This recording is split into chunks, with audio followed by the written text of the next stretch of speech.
tardes. Sí, se le escucha bien. Muy bien, muchas gracias.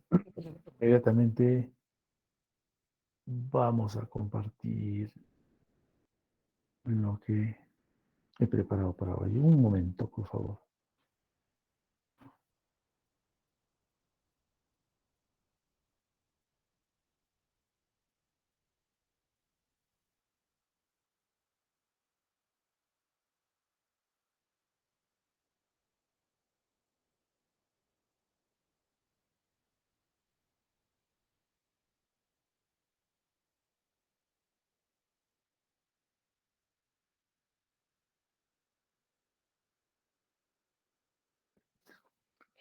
¿Se puede ver la lámina?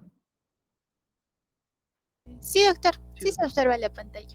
Muchas gracias. Muy bien, entonces continuaremos. Voy a, con vuestro permiso, grabar la clase.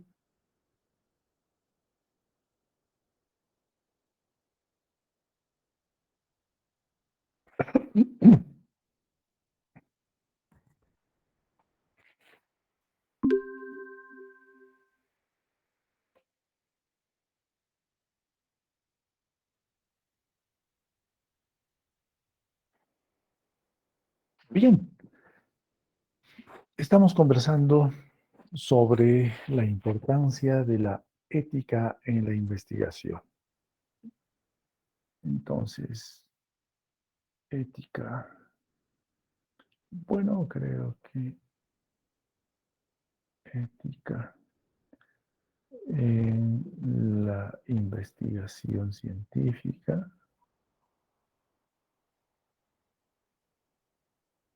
Ya hemos visto la parte histórica, hemos visto la parte conceptual de ética, hemos hecho el nexo entre ética y moral y también hemos resaltado su importancia, el por qué en una investigación con seres humanos o con seres vivos es importante considerar los principios éticos o bioéticos desde la terminología más actual.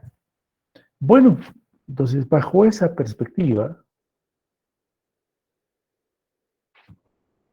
recordamos que alguno de ellos es el respeto por la autonomía de la persona, de los sujetos de estudio. Aquí vamos a conversar ahora algo de el consentimiento informado.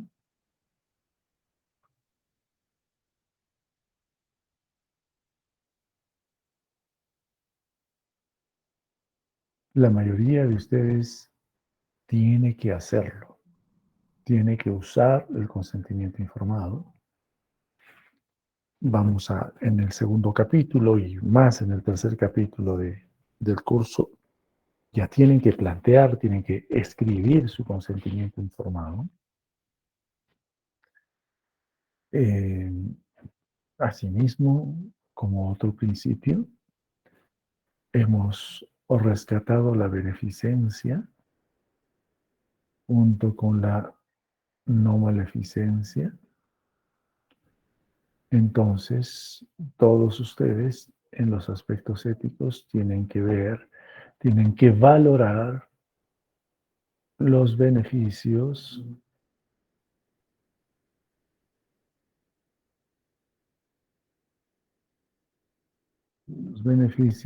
versus los riesgos.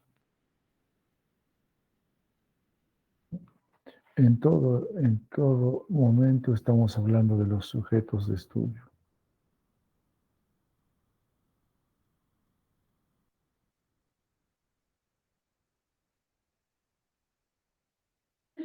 ¿no? En todos los casos. Además, tenemos que ver el principio de justicia, principalmente viendo la equidad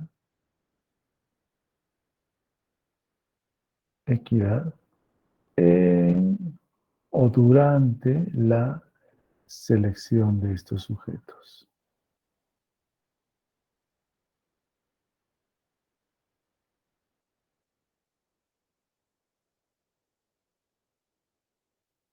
Bueno, empezamos por allí porque son los más importantes, pero aún faltan algunos más, también importantes, y los vamos a resaltar, ¿no? Al terminar esta clase, voy a ser enfático en qué elementos tienen necesariamente ustedes que escribir, considerar en vuestra tesis. Los que están en la pantalla, de hecho, ya tienen que hacer, tienen que hablar de consentimiento informado, si lo usan o no lo usan. Si no lo usan, tienen que escribir y decir en el presente estudio no se utilizará consentimiento informado por tal razón, o viceversa. Tienen que hacer ese cálculo entre los beneficios y riesgos, ¿no? Tienen necesariamente que escribir y decir, bueno, el presente estudio traerá o dará o proporcionará más beneficios a los sujetos de estudios que riesgos, o, o simplemente decir, no es pertinente el cálculo de beneficio-riesgo en este estudio, o va a depender de lo que estén haciendo. Tienen que hablar del principio de justicia, indicando que la selección de sujetos se hará o se hizo de manera equitativa, eh, entre otros. Entonces, aprovecho esta primera lámina para hacer ese primer comentario y a su vez esta primera recomendación a cada uno de ustedes. Asimismo, hay otros principios que hay que tomar en cuenta. Aquí ya hablamos de aspectos más amplios, no necesariamente tienen que escribirlos, pero sí deben tomarlos en cuenta. Por ejemplo, el respeto a la dignidad humana es elemental, básico, mínimo. No necesariamente tienen que escribir y decir en el presente estudio se respeta la dignidad humana. Si desean pueden hacerlo. Normalmente no se hace, pero sí tienen que estar conscientes de que en el transcurso de la ejecución de la investigación debe primar ese respeto, ¿no? La defensa de la vida ante todo, el respeto a la autonomía, como ya hemos mencionado, a través del consentimiento informado principalmente, los principios terapéuticos que están enmarcados en protocolos, si, si fuera conveniente, por supuesto, ¿no? Todo depende del tema. Como siempre lo hemos dicho, todo parte del tema, jóvenes. El tema es trascendente para todo lo que viene posteriormente. Y dentro de ello, los objetivos, como siempre lo hemos resaltado. Entonces, de ello dependerá cuál de estos principios usan, cuál no, ¿no? La sociabilidad, si fuera el caso, beneficencia y no maleficencia, como ya lo hemos mencionado, justicia, equidad, medio ambiente, biodiversidad, etcétera, según sea el caso. Bien, volvemos al principio. Esta lámina ya la habíamos visto la anterior oportunidad y la volvemos a ver por la siguiente razón. Habíamos dicho que como consecuencia de la denuncia del estudio Tuskegee en Estados Unidos, todavía en 1972, se generó una comisión cuyo resultado terminó siendo el informe Belmont, que a su vez tenía los primeros principios éticos en investigación. Por esa razón estamos recordando esta lámina, porque de este informe Belmont se ha desprendido, entre otras cosas, estos principios. Y fíjense, los vamos a resaltar aquí. Estos principios básicos que son vigentes en este momento, que son coherentes a la aplicación de los mismos. Es decir, el respeto a las personas va con el consentimiento informado. Aquí estaríamos hablando de autonomía. Como ven, ponemos énfasis en el tema. Entonces no pueden ustedes obviar la autonomía o el respeto a las personas. La beneficencia y no maleficencia, con la evaluación de riesgos y beneficios, que ya hemos mencionado, y la justicia con la selección equitativa de sujetos. Aquí básicamente es equidad. Por esa razón hemos recordado esta lámina, porque al mismo tiempo de ser histórica, porque estamos hablando del 72 hasta 1978, donde se emite este informe, ya es histórico, lógicamente, pero es vigente. Es vigente. Estos tres principios que acabamos de mencionar son vigentes. Por esa razón lo mencionamos. Bien. Este principio de respeto por las personas, como dijimos, está pues representada por el respeto a la autonomía.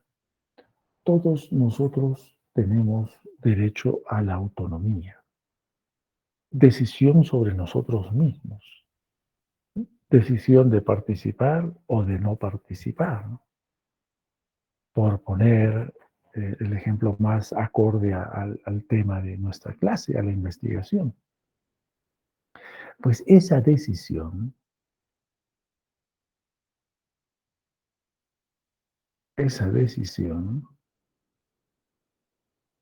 la persona o sujeto de estudio la manifestará a través de la aceptación, el consentimiento informado.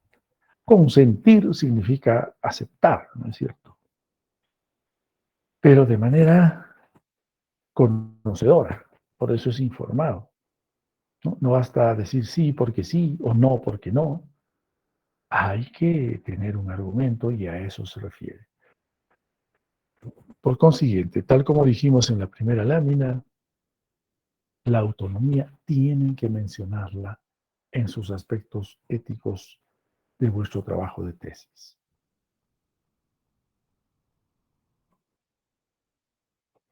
Ello refleja esa obligación que todos tenemos de respeto a cada una de las personas que participan en nuestra investigación, ¿no? Incluso si esa persona se equivoca, hay que respetar. Sin embargo, no podemos dejar de mencionar que existe también para la autonomía, existen límites. Y los límites básicamente son los límites legales o los límites de convivencia social, principalmente.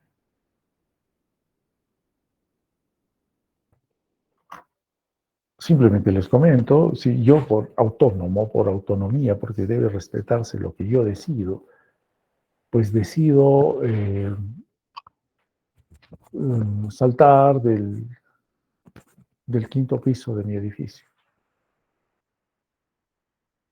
Bueno, es una decisión autónoma, evidentemente, pero no es una decisión permisible.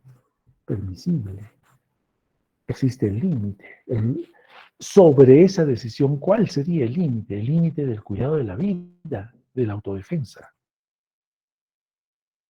No, uno no puede aceptar alegremente y decir, bueno, si quieres saltar del quinto piso, pues salta.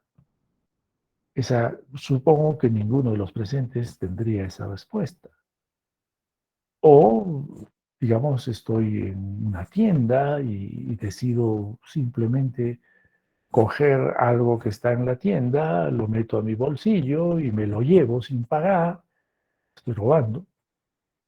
Pues estoy tomando una decisión autónoma, soy yo el que decido. Muy bien, pero hay un límite, ¿no? Ese es un límite legal, por ejemplo, ¿no? Robar no es lícito, entonces hay un límite.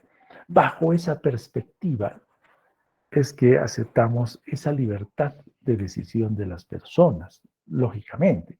Claro que estos extremos de mis ejemplos no se dan dentro de la investigación, pero ahí sí es importante aclarar esos alcances de los límites de una decisión.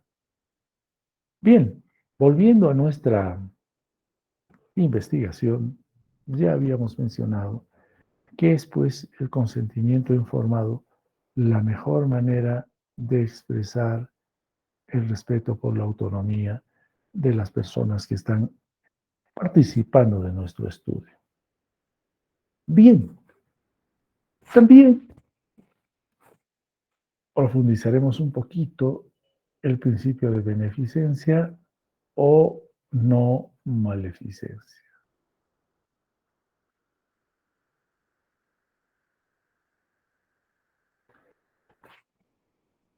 Bien, entonces eso, qué nos exige como investigadores? Nos exige asegurar, garantizar el mayor beneficio para nuestros pacientes o para los sujetos de estudio, ¿no?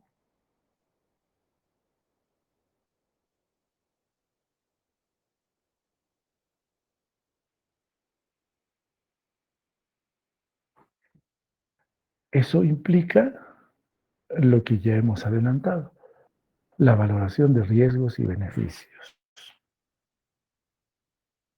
Es decir, poner en esta balancita si estas personas, al participar de la investigación, van a tener más riesgos que beneficios o van a tener más beneficios que riesgos y tomo la decisión, ¿no? Va de la mano con el principio de no maleficencia, como lo dijimos, y los médicos con nuestra tendencia de epónimos o expresiones en latín, pues la hemos expresado siempre como primum non nocere, ¿no?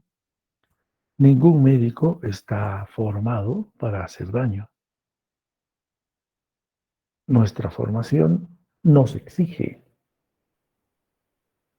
eh, hacer el bien, ayudar al prójimo.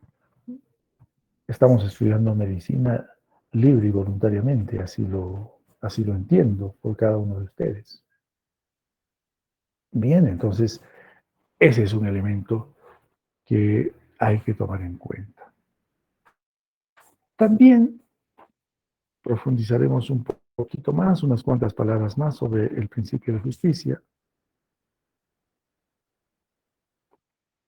que más que de igualdad, se trata de equidad. Una proporcionalidad adecuada en la distribución de los beneficios y riesgos, beneficios y cargas en los sujetos de estudio. Por consiguiente, estos recursos tendrán que ver la adecuada distribución con una adecuada selección de los sujetos de estudio. Esto lo recordaremos cuando recordemos la parte metodológica. Hoy estamos terminando todo lo que es la parte inicial, el primer capítulo de vuestro trabajo de tesis. Entonces, es importante ya tener una mirada de lo que posteriormente va a suceder y cómo lo voy a hacer. En este caso, desde el punto de vista de la ética. Entonces, el principio de justicia es eso, ¿no? Un reparto equitativo. Hablamos de equidad. Y entendemos equidad. ¿Por qué? Que cada persona, cada sujeto de estudio recibirá lo necesario, lo correspondiente. Por eso no hablamos de igualdad, sino de equidad. No necesariamente todos reciben exactamente lo mismo, sino con algunas diferencias. Y esas diferencias hace que sea consecuencia de la necesidad que tienen cada, cada sujeto de estudio en este caso. Digamos en una posología, en un medicamento que estemos dando. Ustedes saben bien por sus estudios de farmacología que un medicamento no necesariamente se da a la misma dosis a todos los pacientes, por mucho que sea el mismo diagnóstico y el mismo medicamento. Usualmente se hace un cálculo por kilo de peso, por las características personales del paciente y se prescribe la cantidad. Basta este simple ejemplo para que nos demos cuenta que no todos necesitan exactamente la misma proporcionalidad. Sí van a recibir lo mismo, pero no necesariamente en la misma proporción. Eso es lo que quiere decir el principio de justicia. Bien, entonces regresando al primer punto, al punto al principio, mejor dicho, al principio de autonomía, habíamos mencionado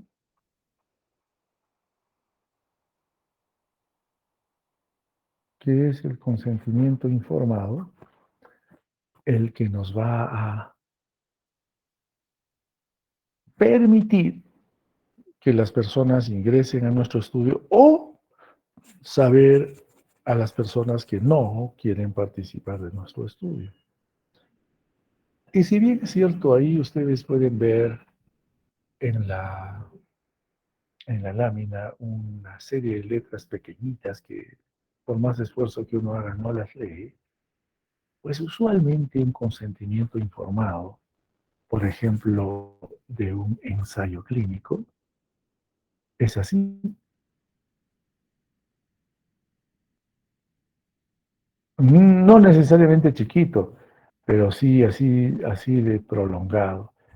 2, 3, 4, 5 páginas de contenido que son necesarias para que la persona que ingrese al estudio sepa con claridad de qué se trata el estudio y firme su consentimiento sabiendo lo que va a suceder.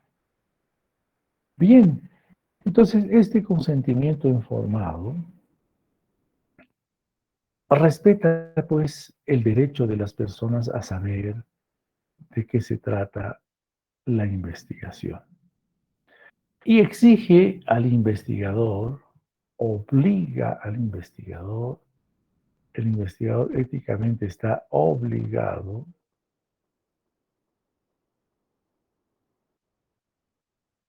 a dar esta información.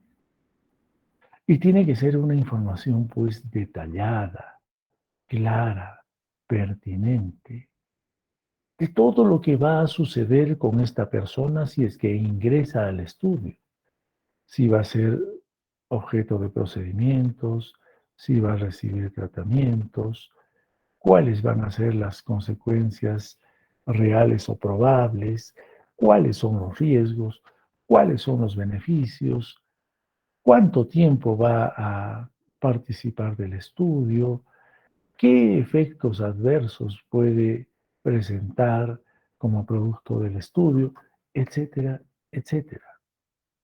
Con claridad, la persona tiene que entender. Y eso es lo que se tiene que hacer. La complejidad del consentimiento informado estará pues acorde al tema. Nuevamente, lo que todas las clases y a cada rato les recuerdo, dependerá de qué están ustedes estudiando, qué están investigando. Por otro lado, no olvidemos que algunos estudios se realizan en menores de edad, en niños o adolescentes, pero que son menores de edad. Y sabemos que legalmente un menor de edad no tiene autonomía, no tiene capacidad de decisión legal, legal. Entonces, por esa razón, se ha generado una variante del consentimiento informado llamada asentimiento informado.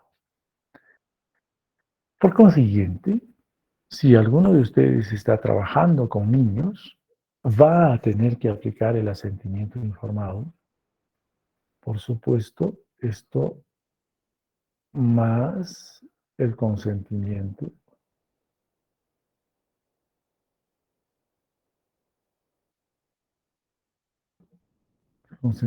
de los padres.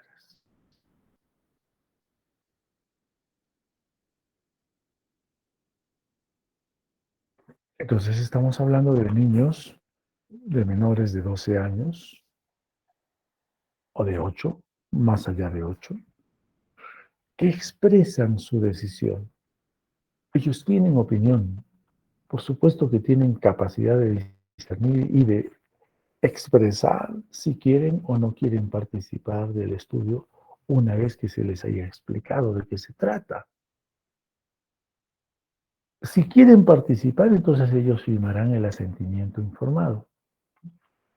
Pero esto va de la mano con el consentimiento informado de los padres.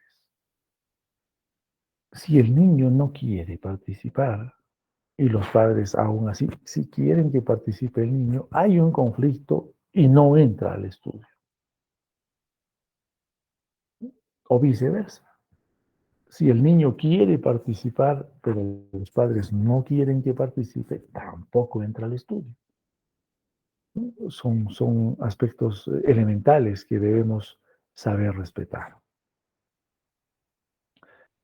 Entonces, quizás este comentario último, ¿no?, más allá de un respaldo legal que podríamos tener, el, la aplicación del asentimiento informado eh, es pues un acto de respeto y de inclusión de un menor de edad en la toma de decisiones sobre su vida misma.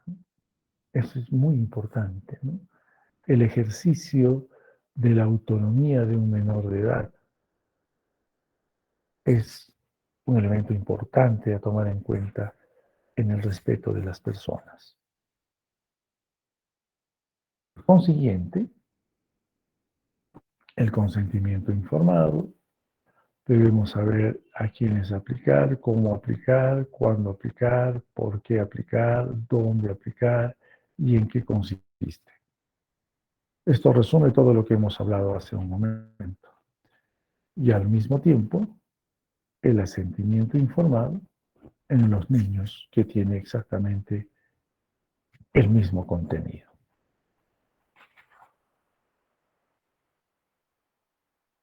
Bien, asimismo, en la clase anterior habíamos puesto en alguna de las láminas algunas expresiones. Una de ellas decía: los aspectos éticos son importantes porque el investigador debe saber qué elementos no debe tener o debe evitar durante la investigación. Y otro párrafo decía: el investigador debe saber éticamente, dentro de la ética, qué elementos debería tener para realizar la investigación. Entonces hay algunas propuestas que nos amplían estas virtudes, estas características positivas que deberían tener los investigadores, que va más allá. Entonces, más allá de la ética solamente. Esta lámina podría sugerirnos un poco de reflexión, autorreflexión de cada uno de nosotros, hasta qué punto, por ejemplo, nosotros generamos confianza, somos confiables, se puede confiar en nosotros, hasta qué punto somos benévolos, hasta qué punto somos prudentes en nuestra actitud, hasta qué punto somos desinteresados, dedicados a lo que nos corresponde hacer, hasta qué punto somos compasivos o tenemos la capacidad de cuidar a otra persona, hasta qué punto soy humilde y honrado intelectualmente, hasta qué punto soy honesto, hasta qué punto tengo autocontrol sobre mí mismo, etcétera, etcétera. Son elementos que los debemos tomar en cuenta, ¿no? No estoy afirmando ni sugiriendo que debamos tenerlos. Lo que estoy sugiriendo es que deberíamos autoexaminarnos y ser conscientes de cuáles de estos elementos tengo y cuáles no los tengo, y hasta qué punto podría cultivarlos o hacer el esfuerzo de poder respetarlos. Ahí va el comentario. Entonces, bajo ninguna circunstancia hemos dicho, el que no tenga estas virtudes no puede investigar. Eso no lo hemos dicho ni lo diremos. Simplemente estamos sugiriendo de que son elementos que nos llaman a la reflexión. Bien, entrando en algún detalle más académico del sustento de lo que ya acabamos de hablar, simplemente quiero recordarles de que entre otros elementos ya hemos hablado de los principios de Belmont, ¿no? Ya hemos hablado de eso. Ahora vamos a hablar un poco de la Declaración de Helsinki, que es una declaración orientada a la investigación en seres vivos y que es vigente actualmente. Actualmente es vigente. No sé si se han fijado, pero en la parte inferior del aula virtual, donde tenemos lecturas complementarias, ahí está la Declaración de Helsinki para que si alguno de ustedes quiere leerla, profundizar, ahí está. Pues en Finlandia, en 1964, se hizo la primera reunión que generó la Declaración de Helsinki, ¿no? Fue la Asociación Médica Mundial la que propuso y posteriormente esta misma Asociación Médica Mundial ha seguido reuniéndose en diferentes partes del mundo para hacer la revisión, ¿no? Revisión de este documento. Los escenarios cambian, ustedes saben, entonces hay que revisar. Esta revisión trae una actualización.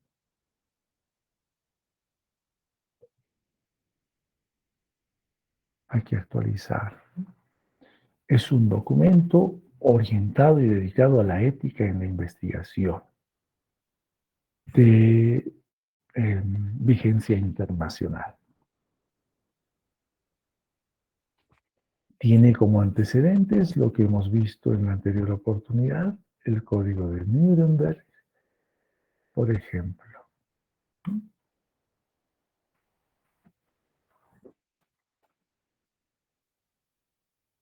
Bien, como acabamos de mencionar, en la 18ª Asamblea Médica Mundial de 1964, en Finlandia, es el primer momento en el cual se genera la primera declaración de Helsinki, el primer documento. Posteriormente, se revisa y se actualiza esta declaración, para algunos llamada la Declaración de Tokio, pero que sigue siendo la Declaración de Helsinki, pero actualizada. Esto sucedió en 1975, lógicamente en Tokio. Y aquí tenemos la secuencia cronológica de esas actualizaciones. En 1964, la primera en Helsinki. En 1975, la segunda en Tokio. En 1983, la tercera en Italia. En 1989, la siguiente en Hong Kong. En 1996, la siguiente en Sudáfrica. El año 2000 en Escocia. Y los años 2008 y 2013, que fue el último, se realizó en Brasil, en la ciudad de Fortaleza. Y esa es la última versión que tenemos, esa es la última versión que se maneja a nivel internacional, y seguramente pronto habrá una versión más actual que ella. En eso, miren, esa es la cronología de la Declaración de Helsinki. Os reitero, una declaración íntegramente dedicada a la aplicación de la investigación en seres humanos.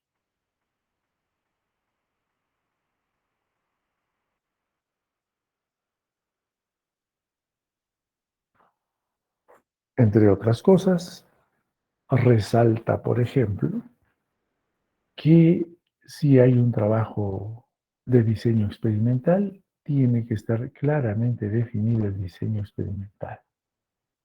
Claramente definido. Hay que hacer evaluar y tiene que ser autorizada la ejecución de esta investigación por un comité de ética, por un grupo de personas entendidas, especializadas en el tema, principalmente. Otro elemento que es importante que lo tomemos en cuenta en la investigación con seres humanos son las normaciones, que han sido normalmente, originalmente y actualmente generadas en los Estados Unidos y que en Estados Unidos es obligatorio el cumplimiento de estas normaciones y que todos los trabajos de investigación, principalmente los ensayos clínicos, ustedes saben que muchos de los ensayos clínicos que son patrocinados por las firmas farmacéuticas provienen de Estados Unidos, tienen que cumplir estrictamente las normaciones, ¿no? Que de igual manera se generó todavía en los años 49, después del Código de Nuremberg solamente, y está la última actualización al año 2021. Estas normaciones significan lo que es, ¿no? El Council for International Organizations of Medical Sciences.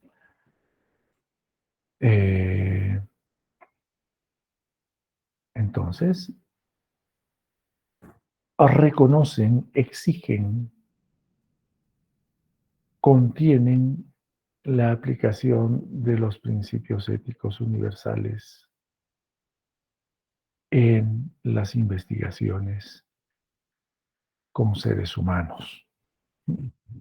Hay 21 normas, no las vamos a revisar porque no es el tema, nos pasaríamos solamente hablando norma por norma, que al final tranquilamente las podemos leer.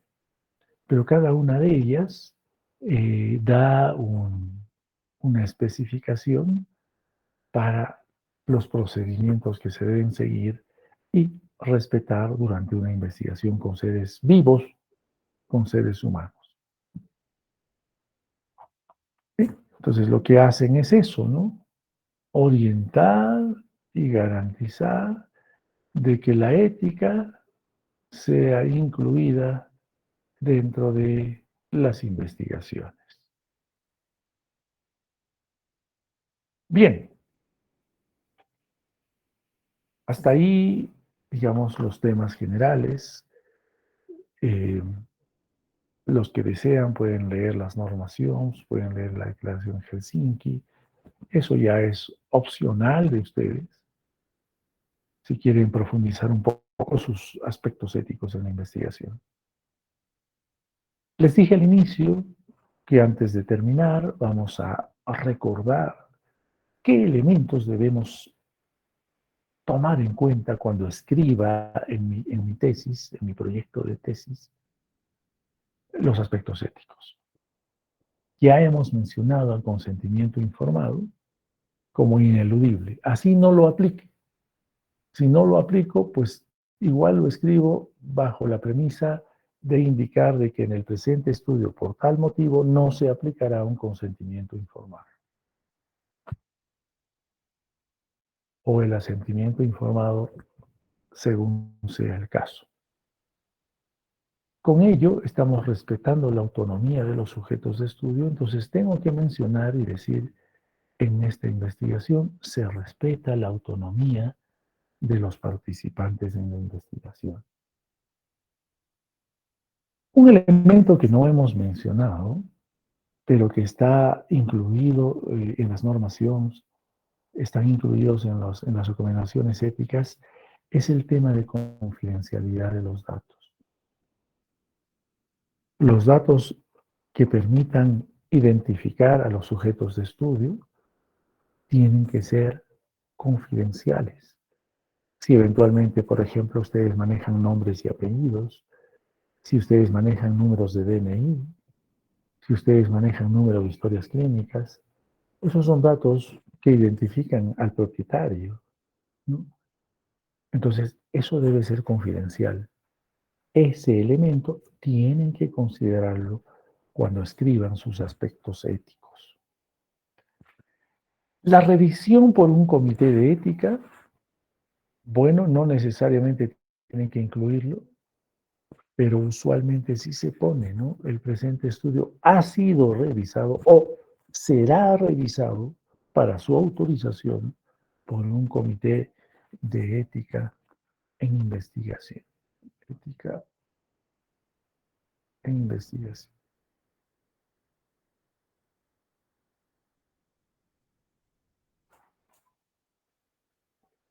La normatividad institucional. Tienen que considerar. ¿A qué se refiere esta normatividad institucional? A la autorización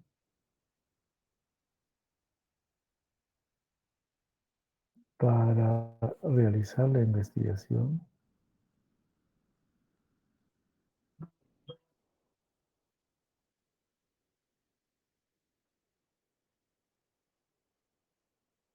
en, ¿en dónde? En el hospital regional, en la Universidad Andina, en el colegio tal, en el hospital Lorena, etcétera. Tienen que pedir autorización. No pueden ustedes ingresar clandestinamente a, a una institución, a realizar una investigación sin que nadie sepa nada o sin que el responsable o los responsables de esa institución no les hayan autorizado. Entonces, ese elemento también tiene que considerarlo en vuestros aspectos éticos cuando lo escriban. Bueno, pueden tomar en cuenta el Código de Nuremberg, el informe Belmont, la Declaración de Helsinki, las normas IOMS. Eso dependerá de ustedes, de cuánto de ello han leído y cuánto de ello quieren consignar. Pero los elementos que los he puesto ahí resaltado, de todas maneras tienen que escribir, jóvenes.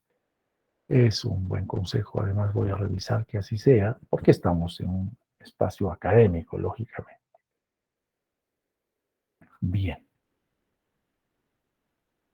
¿Por qué tenemos que poner estos elementos éticos? ¿Por qué tenemos que considerar la ética en la investigación? Por algunas, muchas razones, entre ellas, porque no puedo exponer a riesgos innecesarios a los sujetos de estudio, a los participantes. Porque yo no puedo dar o retirar un tratamiento según a mí me convenga. Eso está escrito en el protocolo y eso debe saber el participante. Porque tengo que evitar el copiar o el plagiar eh, elementos de otros trabajos de investigación. Y si los copio, como los tengo que hacer, sobre todo en mi marco teórico, debo saber referenciar adecuadamente el origen de esas ideas o de esos párrafos, ¿no? Porque debo evitar conflicto de intereses, ¿no? Si hay un conflicto de interés, yo debo manifestar ese conflicto de interés. No puedo ser, en otras palabras, no puedo ser juez y parte. Hay que tener claridad de ello. Porque también no puedo utilizar o el hecho de poner los aspectos éticos me puede permitir detectar el engaño, la coerción, la extorsión para que alguien o muchas personas participen de mi estudio. No, no es correcto, yo tengo que evitar ello, detectar ello. O algún tipo de presión, abuso, explotación, sobre todo en personas vulnerables, en personas que no tienen mucha capacidad de defenderse o mucha capacidad de reaccionar, de negarse. Tengo que evitar eso, eso no puede suceder. O el consentimiento unilateral de los padres. El padre dice que sí entre al estudio y el niño dice yo no quiero entrar. Eso no puede, no debe suceder, ¿no? O la ausencia del consentimiento informado de que hayan sujetos de estudio, participantes en investigación que ni siquiera saben por qué están ahí ni qué va a pasar con ellos. Eso no puede suceder. Por consiguiente, todos ellos deben saber qué va a suceder, cuál es la explicación detallada de mi participación en la investigación y si sufro o no, o estoy sujeto o no a algún riesgo que pueda tener consecuencias sobre mi bienestar. Por consiguiente, jóvenes, esta lámina resume, entre muchas razones, quizás las principales del por qué debemos considerar la ética dentro de la investigación. Bien, entonces aquí ya para terminar, una evolución breve de lo que ya hemos hablado, desde Nuremberg hasta las reglas de Sioms, el hecho de respetar la ética en la investigación es como recorrer una carretera no muy bien fácil, no muy fácil de recorrerla, y que tiene una serie de normas de tránsito, entre comillas, que habría que respetar mientras recorro el camino de la investigación. Es importante tomar en cuenta estas recomendaciones.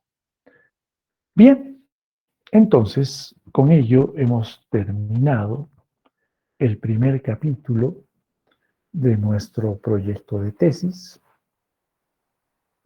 Vamos ahora a revisar los avances para luego de ello también hacer un resumen rápido, relativamente rápido, de los elementos más importantes del segundo capítulo que corresponde al marco teórico y continuar con ya la ejecución del trabajo de investigación. Lo que habíamos sugerido, y esta es una lámina que la hemos visto varias veces, se supone que ya han escrito el planteamiento del problema, la formulación del problema o la pregunta de investigación, los objetivos, lógicamente, han escrito la justificación, las limitaciones de la investigación y hoy completarán sus aspectos éticos y con ellos cerramos el primer capítulo. En ese interín, no se olviden de siempre poner la bibliografía, hacer las referencias correspondientes para que no tengamos problemas de coincidencias, ¿no? Mal llamados plagios. Bueno, en algunos casos son plagios también. Bien, entonces salimos ahora a los comentarios de la clase, a las preguntas. Así que, bueno, los escucho, jóvenes.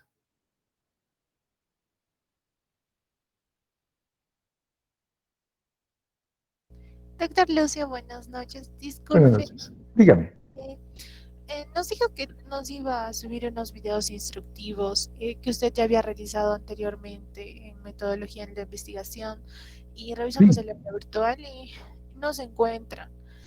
sí Por otra hay. parte, sí los busqué y no, creo que no están A ver, visibles. Ajá. Y el foro que subió no se puede responder. O sea, está como si no pudiéramos responderlo.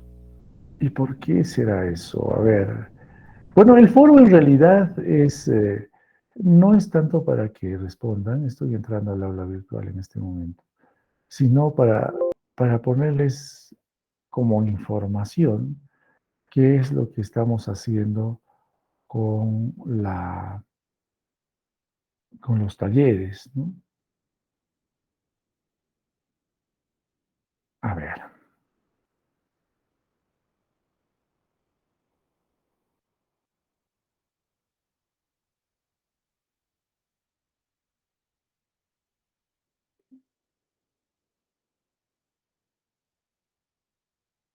bien. Ahí tenemos el aula virtual.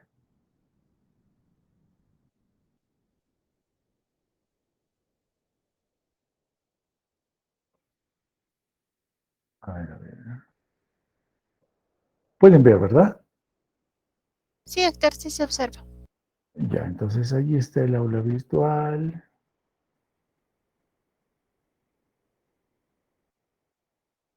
Básicamente, ahí está, fíjese, ahí está el tema de investigación en video. Este es el foro que usted menciona, pero en el foro, la idea del foro era básicamente este, explicarles todo lo que está escrito acá, de qué se trata. Y me imagino si podemos abrir un nuevo tema de debate, si se puede abrir. Pero en realidad es digamos, más un tema informativo para ustedes.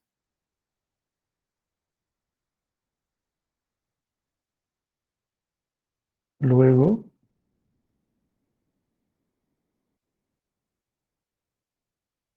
está el problema de investigación, los objetivos de la investigación, la anterior clase de ética. Eh, Eso, ¿no? Yo creo que es suficiente, o salvo que necesiten alguna otra información. No, doctor, está bien. Sí, justo estaba revisando la anterior clase que le mencionó y no estaba, pero ahora lo reviso y sí, felizmente sí se puede abrir los links. Sí, sí, por eso le decía, ¿no? Entonces sí es posible. Ahora, si ustedes necesitan alguna información más, podría yo subir alguna otra información adicional. Ya va a depender también de la necesidad que ustedes tengan y que me la puedan hacer saber. Pero considero que lo que hemos repasado hasta ahora está puesto ahí y lo que tenemos que hacer ahora es ya escribir nuestros avances y desde la siguiente clase, como les había anunciado, vamos a entrar y voy a llamarles aleatoriamente para que me vayan presentando Ahí comparten la pantalla y yo me voy a enfocar principalmente, así velozmente me voy a enfocar en los objetivos. Mucho va a depender del tema. En realidad voy a mirar todo, pero con cierta velocidad vamos a ver los objetivos, porque si no, nunca terminaríamos de revisar a todos ustedes, ¿no? Además, es el primer ejercicio, es el primer capítulo. Voy a volver a poner otro foro, no con la idea de intercambiar opiniones. Si desean, por supuesto, pueden escribir, con mucho gusto yo voy a responder. Pero ya los que han deseado escribirme, la mayoría de ustedes me ha escrito al correo, les he respondido, a todos les he respondido, sin excepción, o a algunos de ustedes que me han escrito al WhatsApp, de igual manera también les he respondido. Por eso le decía, señorita Osorio, el foro que escribí y el siguiente que voy a escribir, básicamente significa: miren, alumnos, les estoy informando que los foros o los talleres van a consistir en esto. Básicamente es eso, ¿no? Está bien, doctor, muchas gracias. Con mucho gusto, claro. ¿Alguien que tenga algún comentario adicional que hacer?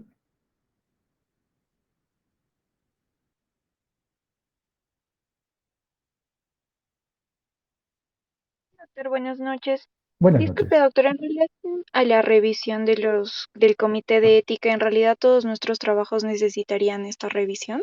¿Tendríamos No que solicitar? necesariamente. No necesariamente.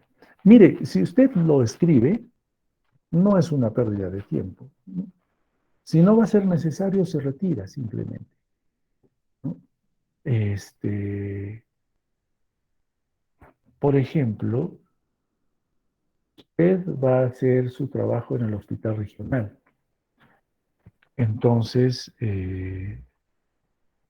usted va a solicitar la autorización al hospital regional, al director del hospital regional.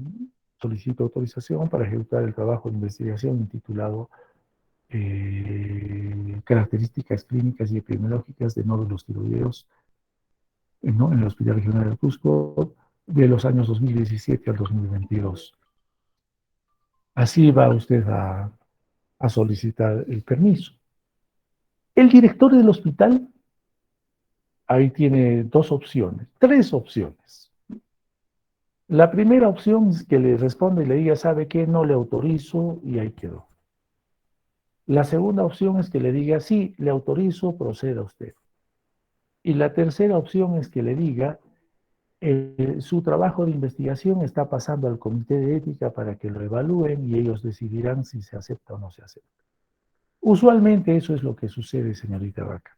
Entonces, en su caso, necesariamente en los aspectos éticos usted tiene que poner: se solicitará autorización a la dirección del hospital regional. Asimismo, ellos verán si el trabajo será remitido o no al comité de ética e investigación de ese hospital. A eso nos hemos referido. Muchas gracias, doctor. Con mucho gusto. ¿Algún otro comentario?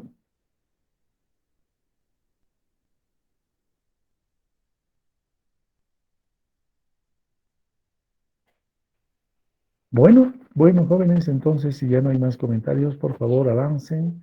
La siguiente clase es taller. Voy a conversar con ustedes de manera aleatoria y vamos a revisar vuestros avances hasta antes del primer aporte. En todo caso, muchas gracias por haber acompañado la clase como siempre. Que tengan una bonita noche, jóvenes. Buenas noches con todos. Buenas Gracias, noches, doctor. doctor. Buenas noches. Gracias, doctor. Buenas Que les noches. vaya Gracias, bien. doctor. Buenas noches. Que les vaya muy bien. Buenas noches.